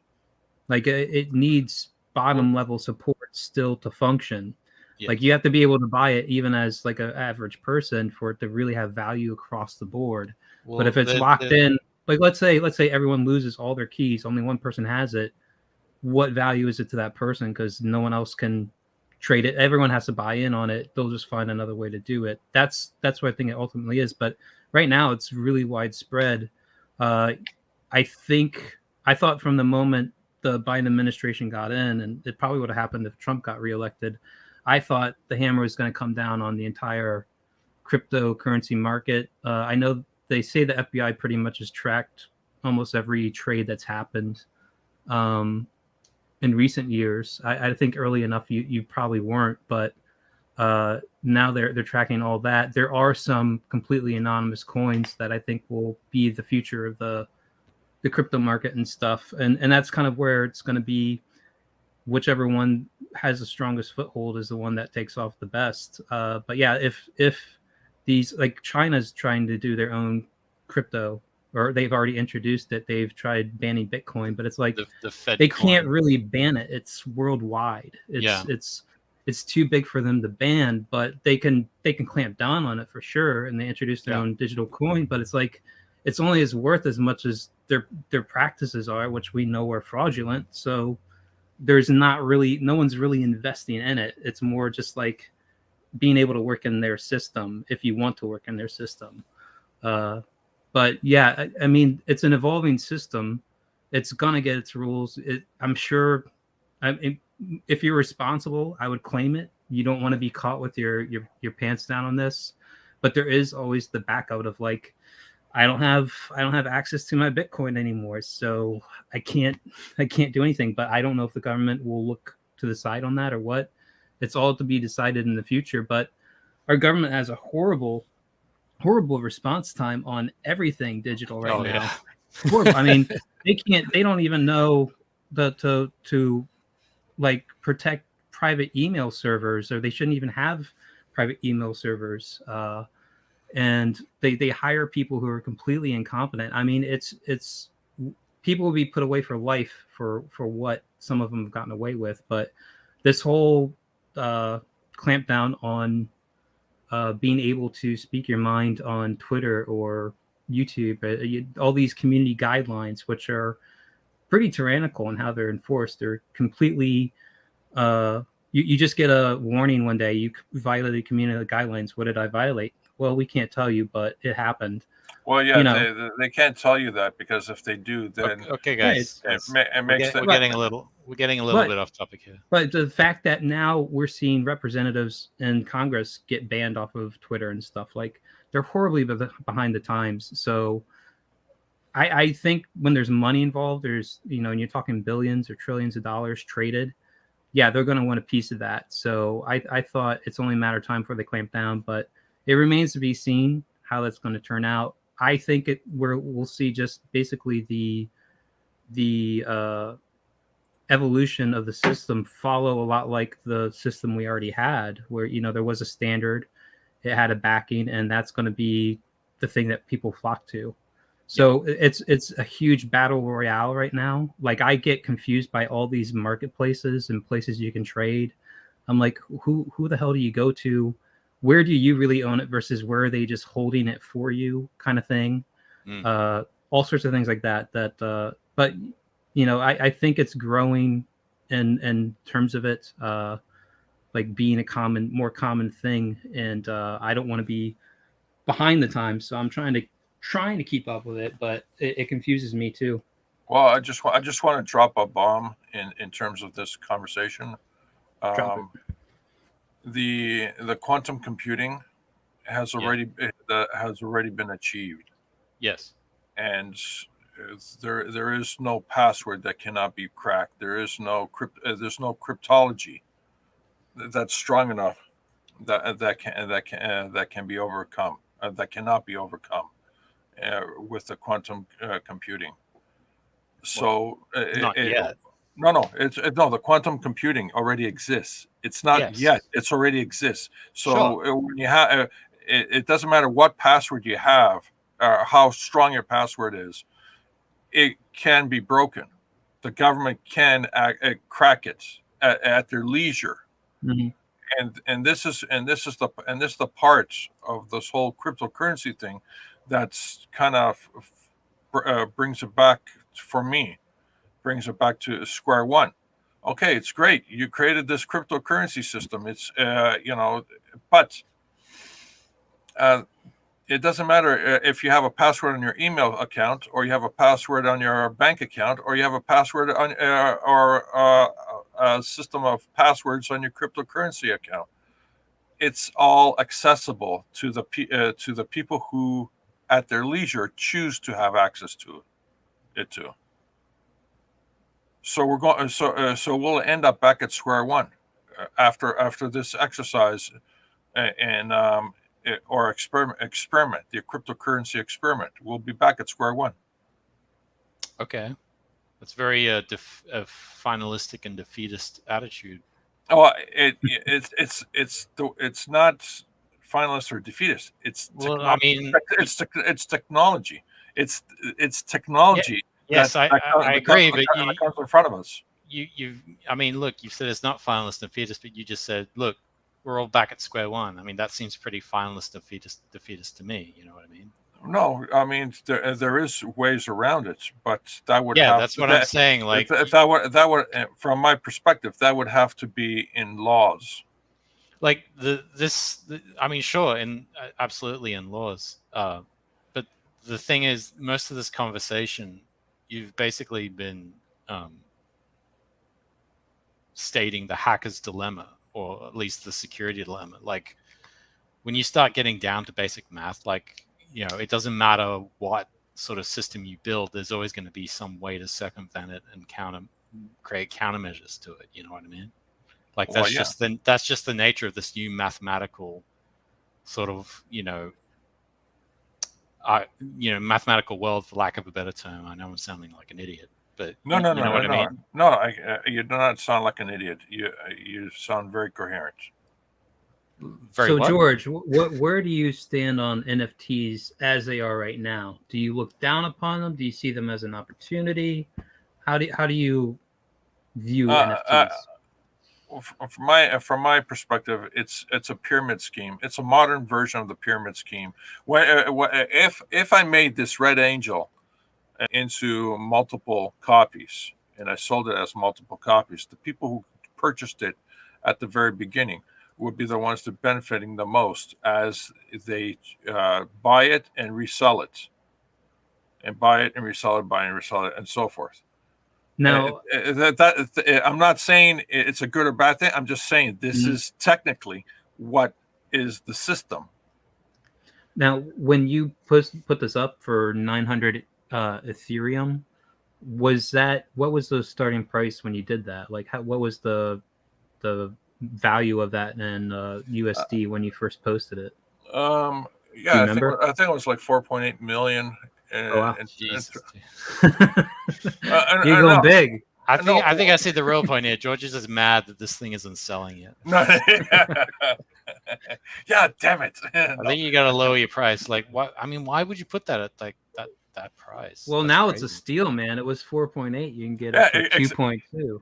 Exactly. That's the joke. I actually, whenever somebody says, "Hey, look, George is selling this," go, "Yeah, it's a real steal. It used to be worth 4.5 million. Now it's only 2.1 million. It's a great deal. Why don't you buy it now?" It's a great gag. It's a conversation. It's a conversation joke. Hey, oh, by the way, these three NFTs cost me $30. $30 in gas. Okay. I'm not disagreeing. Altogether. Sorry, I'm not disagreeing on the pyramid scheme thing. I think there is a lot of that going on. I would caution anybody from jumping in to like do the research, and anyone I've watched talk about it is just like find a team, find somebody who's looking to do this long term. They're trying to do future. They're doing more than just the standard sort of offering or whatever. So I would definitely warn anybody before you put money in any crypto, any NFT thing. Just like make sure it's something that you feel has promise. It's not just a blind bet. I've got to ask this question, George. Why? What is your reasoning? Why do you think it's a pyramid scheme?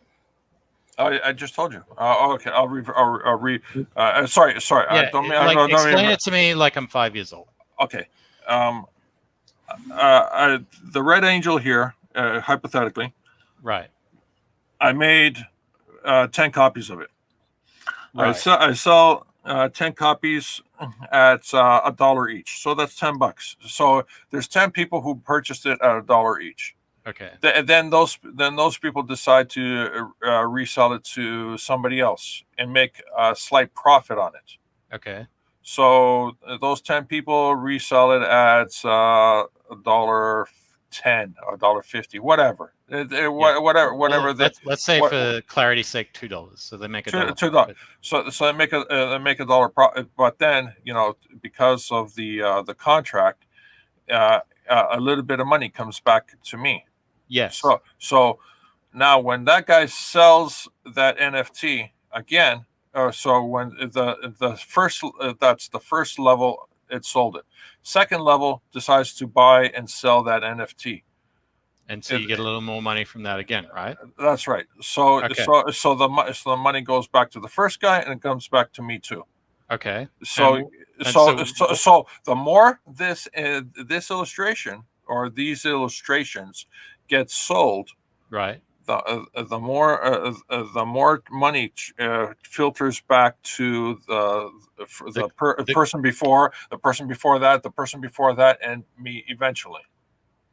Okay, Like so in the chain or in the Christmas tree or all this, the person who has this last, the only way they can make money is they have to flip it. Every time they flip it, that's they're the ones who make the least money out of the whole thing. Okay, I get what you're saying. Part of it I don't agree with, part of it I do agree with.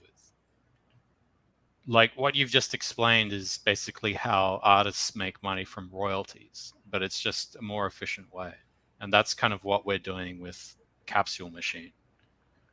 Now, that's why we implemented the commercial license IP with it as well, because we wanted to make it so it's more worth your while. But do you think it's a bad thing for an artist to make no, absolutely not. money off of something he's created and to sort of have it more guaranteed rather than, say, the current fine art model where an artist will paint a painting, it'll sell for whatever measly amount he sells it for initially, it becomes famous or whatever. Yeah. And then it gets sold in auctions for millions of dollars and he never sees a cent of that. No, I understand what you're saying. No. When I said pyramid scheme, I didn't say it in a bad context or a good context. I just pointed out that if this is the system that I see. Yeah. There's the word conspiracy theory is always a negative expression. No, a conspiracy theory is just a neutral statement. It's how you perceive it being negative or positive. That's all. Well, I mean, obviously, the connotations to conspiracy theory. I mean, obviously, we're getting off topic here. No, it's just an example. Yeah, to say that this is in the traditional sense, to say this is a conspiracy theory, I don't agree with that. I use conspiracy theory as an example to highlight that when I said pyramid scheme, I didn't mean it in a bad way or a good way. I just meant it in a technical sense. Okay. This is the system I see. All right. I'm not disagreeing with what you're saying, but once again, I know we're kind of like arguing over semantics right now, but the whole term pyramid scheme has a negative connotation in the past, and that's I guess what I'm reacting to. Yeah, of course, I understand. But what I'm saying is,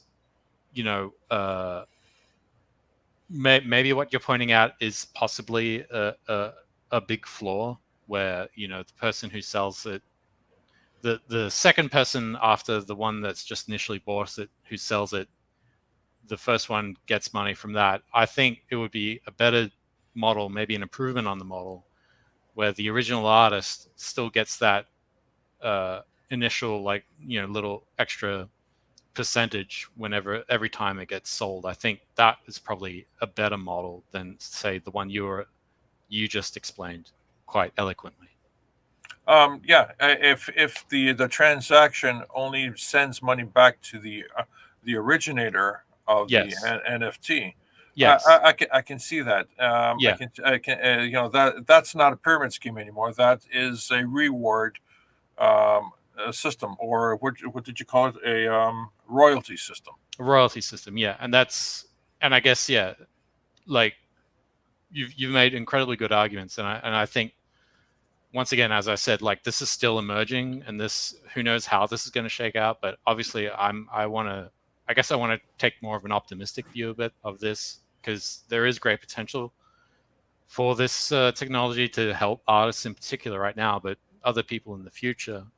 And I think that's sort of what excites me about it. And I guess, as I said before, to sort of add value to it, sort of adding that commercial license IP to our NFTs is what I think makes it a lot different than, say, what all the other NFTs out there. And I hope that maybe you could agree with that, and maybe you guys would look on Capsule Machine a little bit more favorably than others.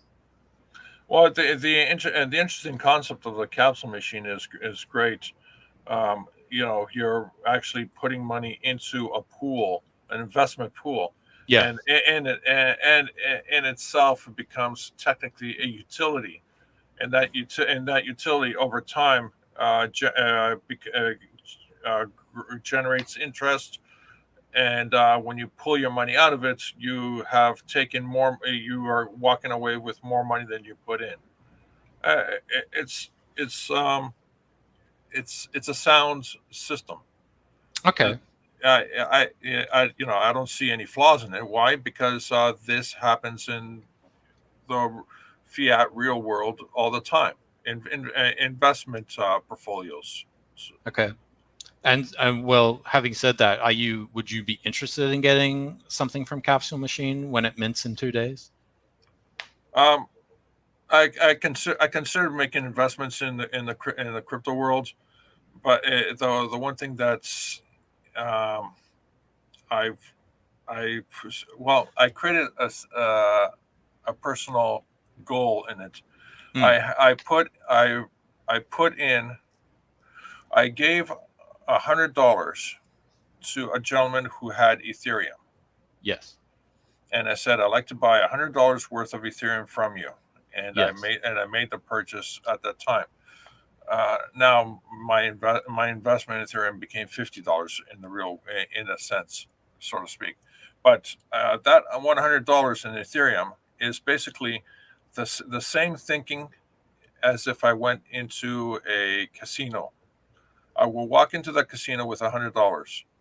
I will play whatever game, and I will either lose it or win something out of it.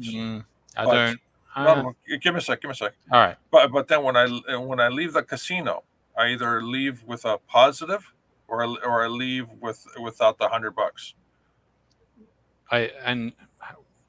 Okay, I'm just curious, like, how do you see that applicable to Capsule Machine and the policies we implement? I will look into the Capsule Machine just like I would look into the blackjack game or the roulette game and stuff like that, and ask myself a few just basic questions. Okay, is it sound? Do I have a chance? How long before I can take my money out? All these little questions. Those are look. I'm not trying to poo-poo you, but no. My criticism is that you're asking all the wrong questions. Well, see, that's the thing, isn't it? Right now, you're as an example, you're looking at a guy who's coming in from the real world, right, into a digital world, and I'm bringing in the real world, so to speak, thinking and biases. Okay, I understand. And it's you as a sales agent.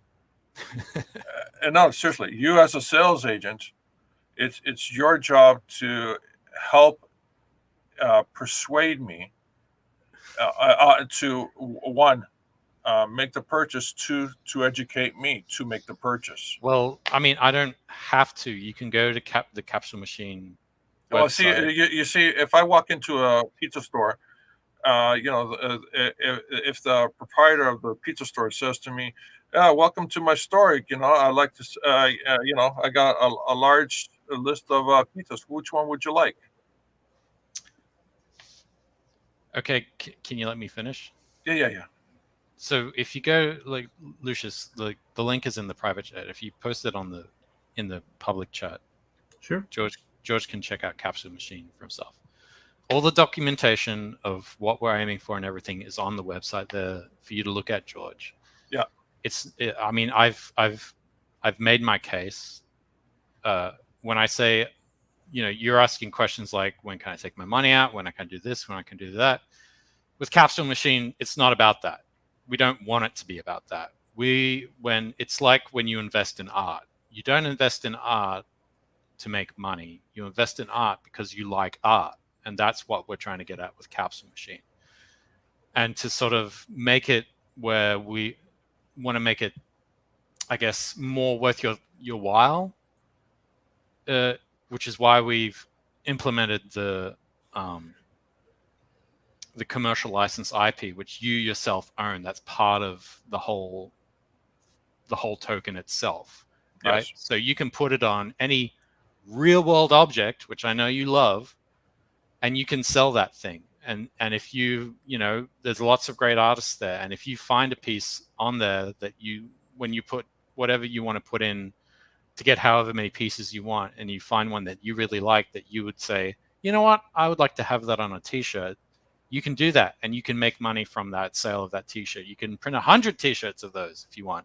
You can make a collection of t-shirts from the, like, let's say you buy two pieces, right? You can make let's say 10 pieces, just for argument's sake. You can make a whole, fashion line, which with each individual piece on each individual shirt if you wanted. And you could sell that, and you get to keep all those profits. All right. The only time we get paid, let me finish. The only time we get paid royalties is if, say, you take that piece, right, that NFT, and you resell it. That's the only time we ever make money on it. In regards to the commercial license, you get to keep all the profits, as far as I understand it. Okay, so if I buy one of those NFTs, yes, and I make T-shirts, and I'm making hundreds of millions of dollars off those T-shirts, the artist will never see a dime.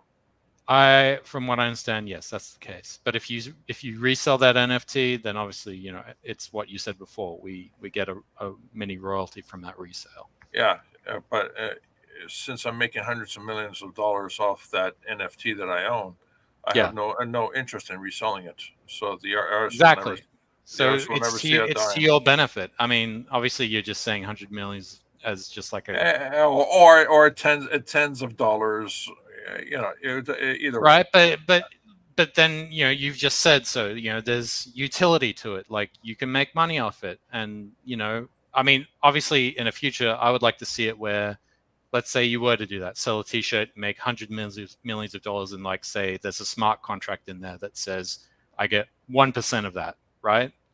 In an ideal world, that would be great, right? So the artist still makes a little bit of money. You'll still make the majority of the money from those sales, and everybody wins in the end. And that's kind of what attracted me to Capsule Machine in the first place, in that we want to create win-win situations for everybody who's involved. All right, so now let me flip the thinking. I have a website. I have a couple of designs on the website, and if you want to own one or more of those designs, you PayPal me the amount, and I send you a high-res PDF file, which you can do. You can reprint however way you want it. Sure. And I just described the same system that you just did. Right, but does that mean that is there some kind of you haven't really explained at all? Is there some kind of contract or anything like that to say that you own the commercial license to that? Well, yes, that I own, the artwork that I own it's already registered under copyright, excuse me, give me a second. The art that I own and sell is under copyright. So when the transaction of money comes in, the copyright is now transferred to the purchaser, and the purchaser owns the copyright on the illustration that he just bought. Okay, and does the copyright have a monetary value attached to it like an NFT does? Yeah, it did, because the purchaser gave me $20 for that illustration. That copyright is now worth to that person who just purchased it $20. Now, if he takes that illustration and sells it on a T-shirt multiple times, he just made an investment value on his purchase. Thereby, his copyright on that illustration now is no longer $20. It's maybe worth $40, $50, however many T-shirts he's just been able to sell based off of that one piece of art. Okay, and what you've just explained is theoretically how it all work with Capsule Machine. Because if, like, let's say theoretically you put one of our pieces on a T-shirt, and for whatever reason it becomes super popular, that particular design on T-shirts, right? And so you put it on mugs and everything. By extension, that NFT's value goes up. And so if you decide at the end of the day, you know what, this thing's gone up pretty high, I'm going to cash out, and I'm going to sell this NFT for this new inflated price that you yourself have added value to by say marketing or whatever, or let's say you're a famous YouTuber and you've bought one of these and you've put it on a t-shirt and everyone's gone bananas for it, then once again, it's compounding benefits upon benefits, because everyone's adding to it rather than taking away. I That's probably understand. the best way I can put it. No, I completely understand. And what I've said and what you have said is basically exactly the same thing. It is, but it isn't, because one is, you're talking about, once again, two systems. You're talking about an old analog system, which, a little, people have fought court cases over that kind of stuff, right? Whereas with this, it's a bit more clear cut, because it's all through smart contracts and it's all through code, and it's more easier to prove. So that's my understanding of it. It's probably a flawed understanding, but I think we should leave it there, because we've been talking about this for quite a while now. Okay. Unless you want a final word on. No. I've presented my thinking, and I've presented mine. And so, have I convinced you maybe that there is some utility in Capsule Machine, or like what are your final thoughts on that? The fact that the Capsule Machine is quite practically very close or very, very similar to real world buy and sell techniques that already exists. I don't. Yeah. I just right now. I don't see the value in making that investment. If I can sell a piece of art right now to someone, and that person can reproduce it any way they want it, and make a fortune out of it, and it's done. And in the exercise of them making a lot of money off of that piece of art that I sold them, they have made that piece of art more valuable in its perception to the public. So if he decides to cash out and no longer go into the business of selling the piece of art on T-shirts, mugs, and pillows and everything like that, he can sell that piece of art and the business that he has created to a new person who would buy it for quite a bit of more money than I would have sold it to him in the first place. Yes. That is exactly what you just described digitally. Well, one is like, digitally, it's more quantifiable, I guess is what I'm saying.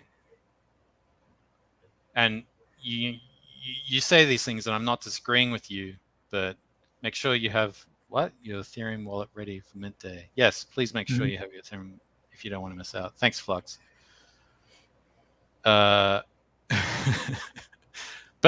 I mean, I guess maybe I haven't quite sold you on it. So no, it's not. You have sold. You have educated me. That's the key. You have done. You have done one of two things. One is the sell and education. Education is key to getting to the sell. Well, I guess I'll end it on this. Like, once again, this is new tech, and so I guess you can see Capsule Machine as sort of a grand experiment to sort of see finding a better way of sort of doing this, because obviously there is kind of a bit of a stigma with NFTs, which I understand. As you said, people have used terms like pyramid scheme, and we're kind of trying to, I guess, do a better version of that, where people feel like they're not getting cheated and there is some use to it. And, everyone loves good art. I feel like this is a coalescence of a lot of different disciplines, like fine art, pop art, technology, and stuff like that. And, or a hybrid, if you want to say. And I think it's an exciting new thing that we're still trying to find out where the boundaries are to this, and sort of like what kind of potential it might have. So that's my understanding and take on it. And yeah, Flux is right. This could be really great for artists, because artists for a long time have been screwed over a lot in regards to, say, getting paid fairly. So, yeah.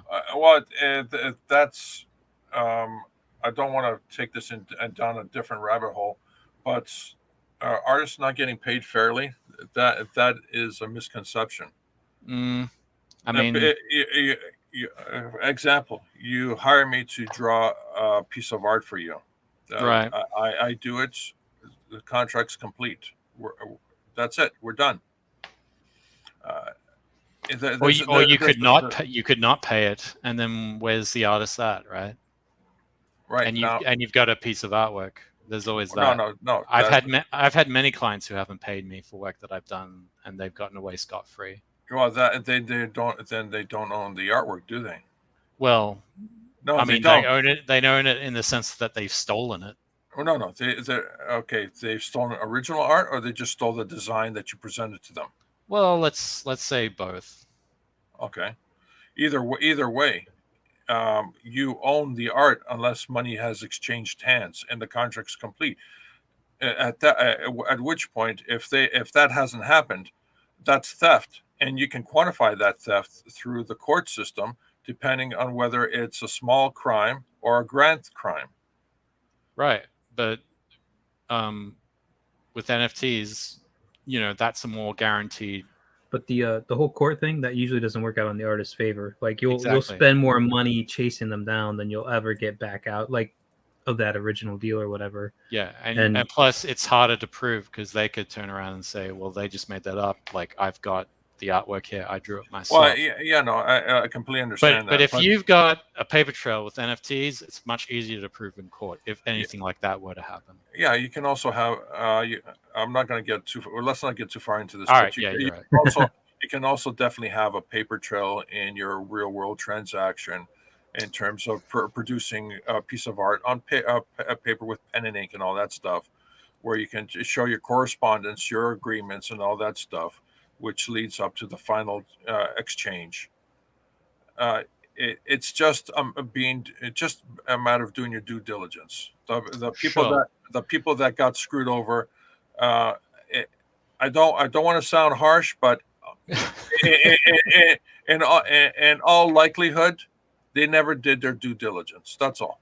Well, I mean, they're artists, dude, and that old saying goes, artists are very good at screwing themselves out of a good deal. But I think at least Capsule Machine and Flux is doing a good job selling as well. Look, go to Capsule Machine. There's a lot of great information there.